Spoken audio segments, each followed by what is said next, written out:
Obviously, we still have 5 games to go, but I wanted to ask you this because I know you've really appreciated the way Brock Purdy has played, but you've also watched Dak a lot recently. If you were casting a vote right now, who would your MVP be among those two guys? Among those two guys, I mean, look, there's no question about my love for Brock Purdy and everything that he's done. But if I had to cast the vote today on December the 6th, it would go to Dak Prescott. And it's hard for me to say because I think Purdy has played probably maybe a little bit better, but you're talking about most valuable player, right? The most valuable to the franchise. Like, I don't know if the Cowboys would be where they're at without Dak Prescott today. And I don't know if the 49ers would be that either, but I think if you lose Dak, this is how I'm basing it. If you lose Dak, like you're going to have a harder time like putting up the numbers that the Dallas offense is and being a 10-win team and all the things like that. And if you lose Brock, I still think they win the division. I still think they make a deep playoff run. Now, obviously, Brock got hurt in the championship game last year, so that's difficult to deal with. But, I mean, I love both of them, and I can make cases for both of them. But at the end of the day, for me, I would vote Dak Prescott. And just what he's been able to do this year, limiting the turnovers, the big play that he's making time and time again when things aren't there, when the pocket breaks down, like he's fitting some of these footballs. I mean, I just rewatched the Seahawks game because it seemed like it was so long ago. We haven't seen the Cowboys in 10 days because I had to make sure. And they had 90 plays on offense. And that's a really good defensive team. Like, make no doubt about it. And the Cowboys put up a ton of points. And Dak was making probably some of the more difficult throws I've seen a quarterback make, and he's making them with ease. I'm not saying Brock hasn't done that because Brock is chucking the ball down the field. Like, he has a very high AP like average yards per attempt. And but with Dak, it's honestly a hard case to make because both of them are really valuable. But I think I'd go with Dak. I would also pick Dak. I've said that for the last couple weeks. To me, the conversation around this is going to be fascinating when it comes to how we define the most valuable player in this year specifically, because there are so many years where it's just blatantly obvious. Last year, the Chiefs had the best offense in football. Patrick Mahomes was the best player in football. It's easy to make that connection. This year, it's a little bit harder to do. You know, of those guys that we consider those no doubt about it elite quarterbacks, the top 3, 4, 5 quarterbacks in the league every single year, none of those guys is probably in line to win it. So you have to squint a little bit to figure out who the most valuable player is, and you have to figure out what the criteria look like. And maybe this is too simple, but the way that I look at the Dak versus Purdy thing is just like this. If you put Brock Purdy in the Cowboys offense, would they be as good as they are with Dak Prescott? Oh, I mean, maybe. My answer to that is no. Maybe. I just don't think they will. Right, I don't think that Brock, because I think that Dak does so much work before the snap, and I think that he is so central to how that offense operates that it would be difficult for Brock Purdy to play at that same sort of level. I also think there's the difficulty of throws that Dak is making. You look at it, he leads the NFL in big time throws according to PFF, big time throw percentage, all those things. And that's not the most important thing, but I think what he's been asked to do as a playmaker, throwing the football in that offense, is something that Brock Purdy would struggle to do at the same level. I think if you put Dak in the Niners offense, he would be able to do what Brock Purdy is doing or something close to it. And maybe that's unfair. And I've really stepped back and interrogated the way that I look at this Brock Purdy thing, because I want to. I don't want to be dismissive, because I think it's so easy to do that. And I'll admit this. One of the hangups that I have with pushing it totally over the line and all the way to him being the MVP of the league and one of the elite quarterbacks in the league is that I can't really get over what the Niners offense looked like with Christian McCaffrey and Jimmy Garoppolo last year and the numbers that they were putting up. Yeah. And I will fully admit, and I really believe this, and I've actually really enjoyed watching him play this year. There are elements of who Brock Purdy is that push the Niners offense further than it's ever gone before. There's a reason that they feel like this sort of machine throwing the football. You know, they were in the top 3, 4 in the league last year with Jimmy in terms of EPA per drop back, efficiency, all of that. They're dominating the league this year. And I think a lot of that is what Brock Purdy gives that offense. he clicks through his options very, very well. He gets through everything very quickly. I was talking to a coach yesterday morning who has played against the Niners several times over the last few years. And he was just saying that he gets through it so fast. And that's what Kyle loves about it. He's always going to get to the right option. And I think that's hard for people to see sometimes, but I do think it's a real strength and it does help them. 2, I think his athleticism is underrated. I think his ability to get out of pressure every once in a while, to create just a little bit more than any quarterback they've ever had, gives this team a layer to their offense that they haven't had in years past when the answers aren't given to you by the structure of the play. So I do think he's doing things that have elevated them.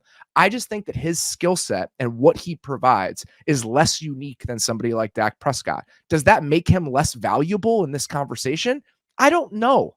And that's why I think this year specifically is so interesting, because when you're parsing this conversation and trying to untangle it, how you define these things is ultimately going to inform the answer that you come to.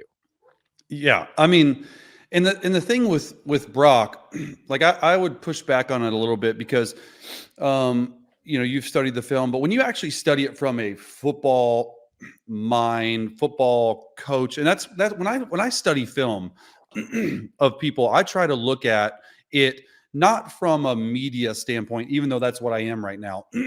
I have a background in coaches film and how the coaches see it, how GMs see it, how players see it. And so when I look at Brock, like, I just think he makes it look so easy that guys are like, that people are like, oh, anyone can do it.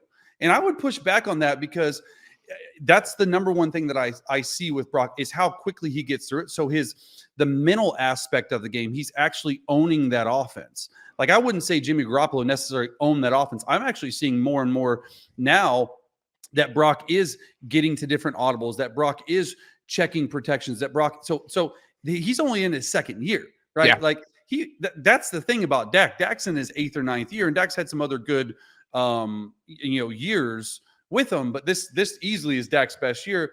But like, I just make a case from like, dude, this is what Brock has done from the get-go in his first start versus Tampa last year. Like, dude threw 3 times. Like, it's not, I think because he makes it look so easy, it's an easy excuse. And I'm not saying you're using it, but I know a lot of people are.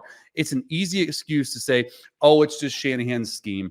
Oh, it's just the offense. Oh, it's because he has Trent Williams, Brandon Ayuk, Deebo Samuel, CMC. That's awesome. And they've built the offense around the quarterback. My pushback was like, you still need the trigger man to go out there and pull the trigger and to make the right reads and to make the right throws. Like, I would say, like, Brock, to me, even though Dak leads in big play throws, like, I've watched every single Brock Purdy snap because I break them down every week. I think it's just a fascinating conversation. And when I watch Brock, like, I would say his intermediate to deep throw accuracy is better than Dak. And it's better than what he's doing. Like, these layered throws, I did a segment on NFL Network the other day, and I was even like me pulling it back, even though I've seen these throws, and actually placing 4 to 5 of these layered throws underneath or over top the linebackers, underneath the safeties in the second level, the really 12 to 20 yard range. Like, when teams are playing zone, I've seen so many guys and so many quarterbacks that are just purely scared to throw the ball over the middle. That's what Purdy does. Like, he's not scared at all. And that's what really takes this offense to a different place than it has before, is that he plays with absolutely no fear in the ways that he's willing to push the ball. And I do think that they benefited from that.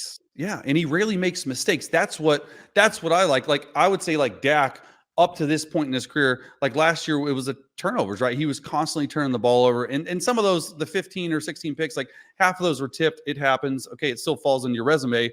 But it is an interesting conversation because, like, the way Purdy is playing the game, I promise you right now that other than about 5 or 6 teams in the National Football League, the other 28 would take him, like, in a heartbeat.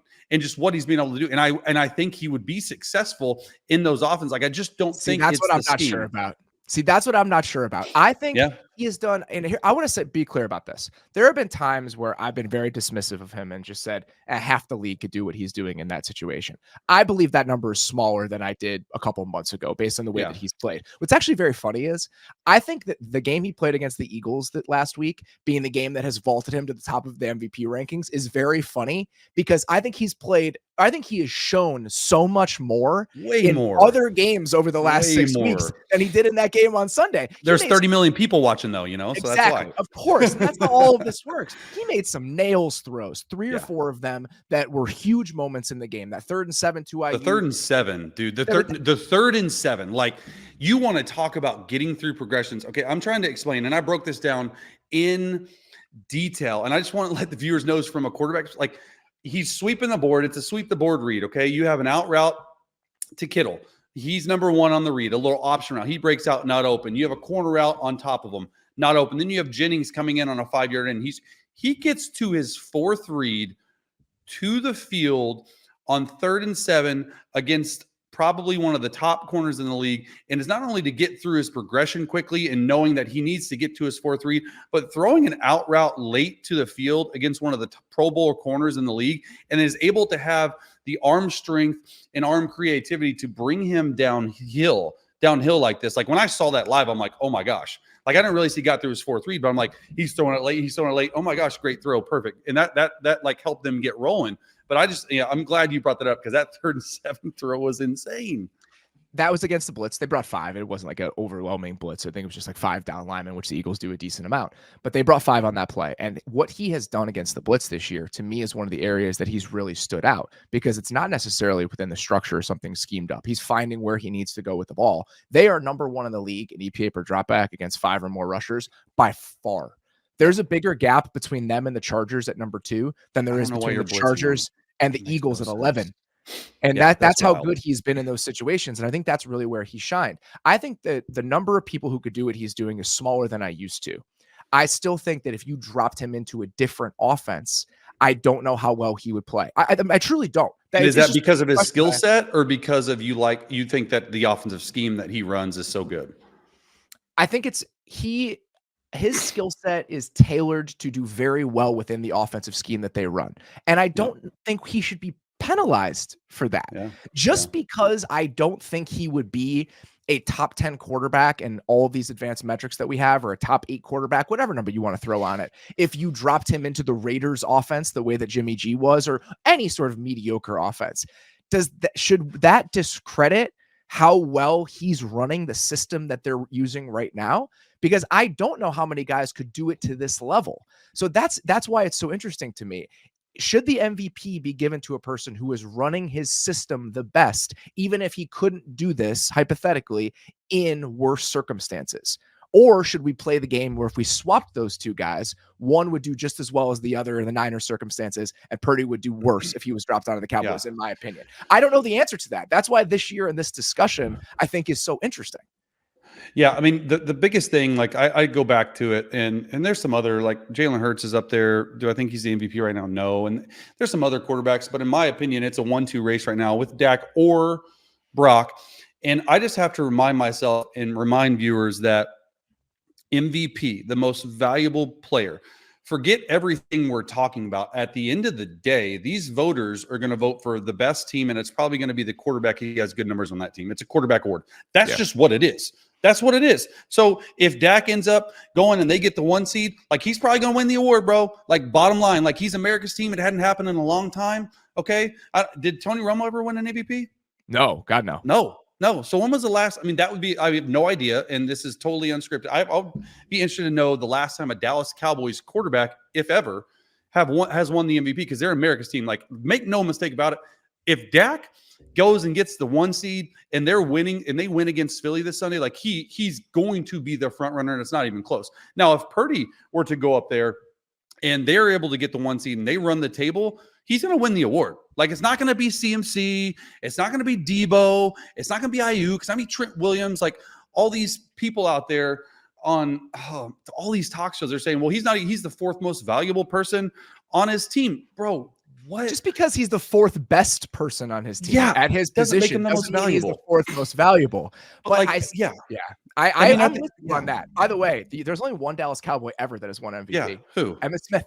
Emmett. Okay, no Dallas Cowboys quarterback has ever won MVP. Could you imagine, like, the voters in America and football in general, like a Dallas Cowboys quarterback has never won the MVP? Bro, if they're even the 1 or 2 seed, the way he's playing, he will win it. It will happen for the first time in the history. Like, that's going to happen for sure if they're the 1 or 2 seed. No doubt. The two things I just keep coming back to, whether they're fair or unfair, is the Jimmy thing. It's hard for me to get over. It's still going to take me so long to get over it after watching that offense last year and what they were. And just that in my mind, because we have the example, I think that's why it's difficult for me. Yeah, if there wasn't that point of comparison where they were elite with a guy who looked awful on the Raiders this year, it's something that I feel like there's a gap there still for me. And then with Dak, and again, it goes back to if you swapped them, what would the answer be and what would the results look like? Whether that's fair or unfair, those are the two things that continue to be the hang up for me.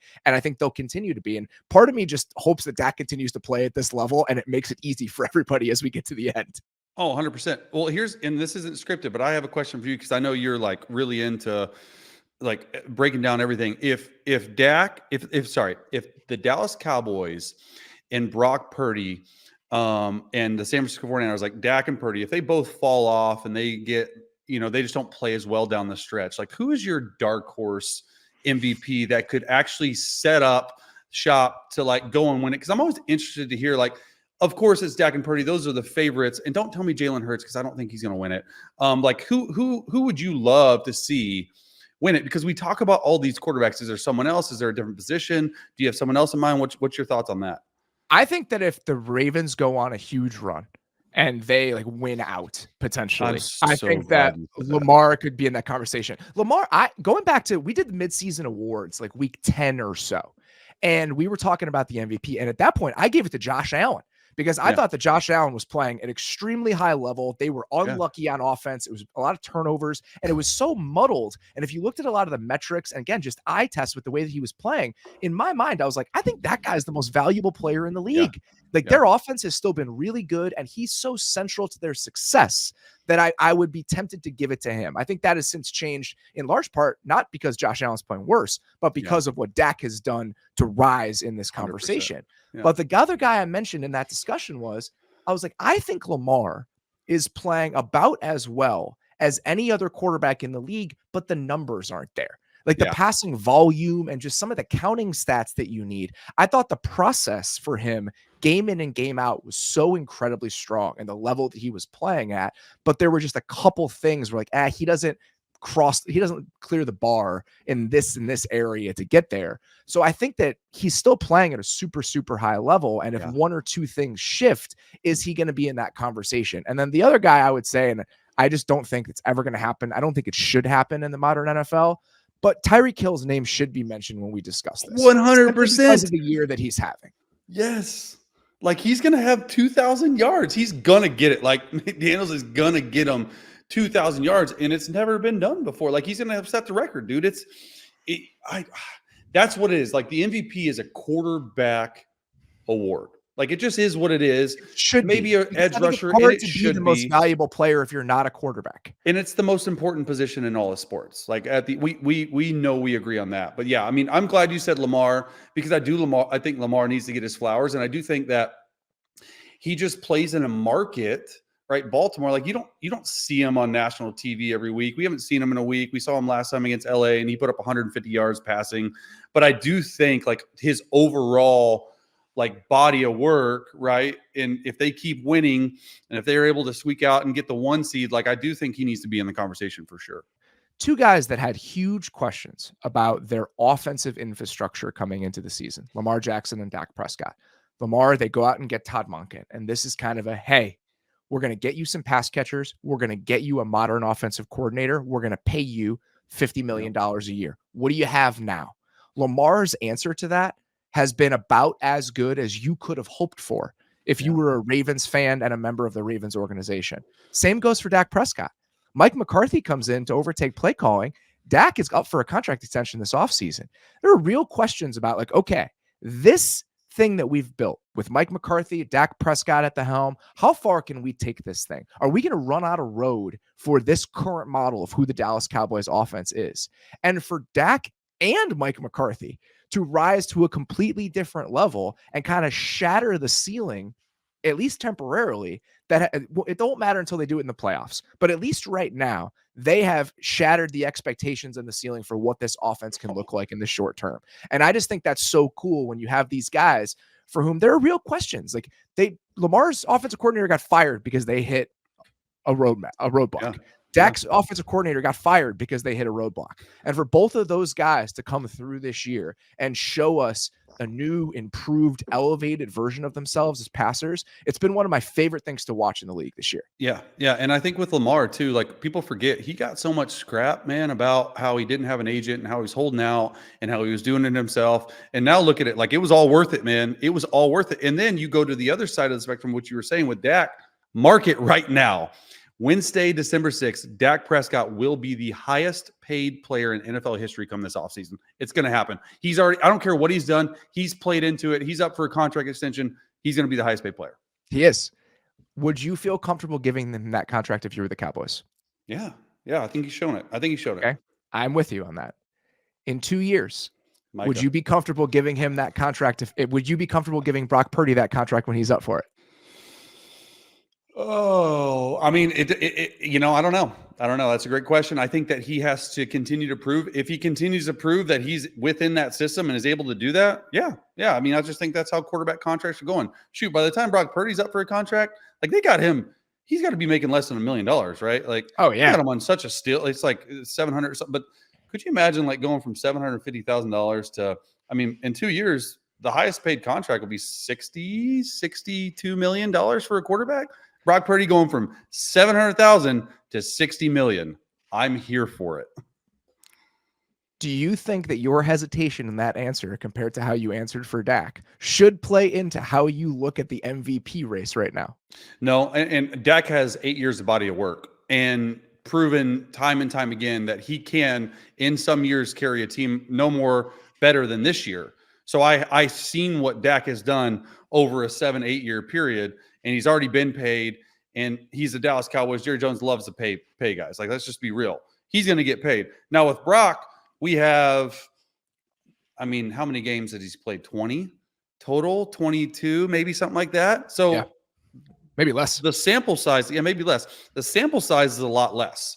So I need to see a whole nother year. I mean, dude, okay, it might be hard for me right now to answer that, but if they go on to an NFC championship game or maybe even win a Super Bowl in the next few years, he's going to get paid. Like, he's going to get paid. And just the sample size is too small for me to say that right now.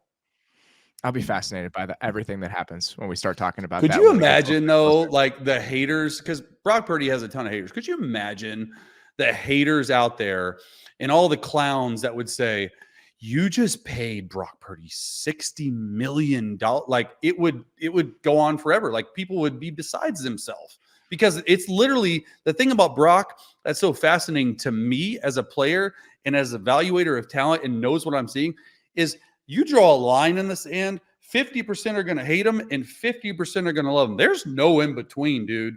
There's really not. And it's like, that's to me. I'm trying to exist crazy. In the in between. That's You're like one of the very few, bro.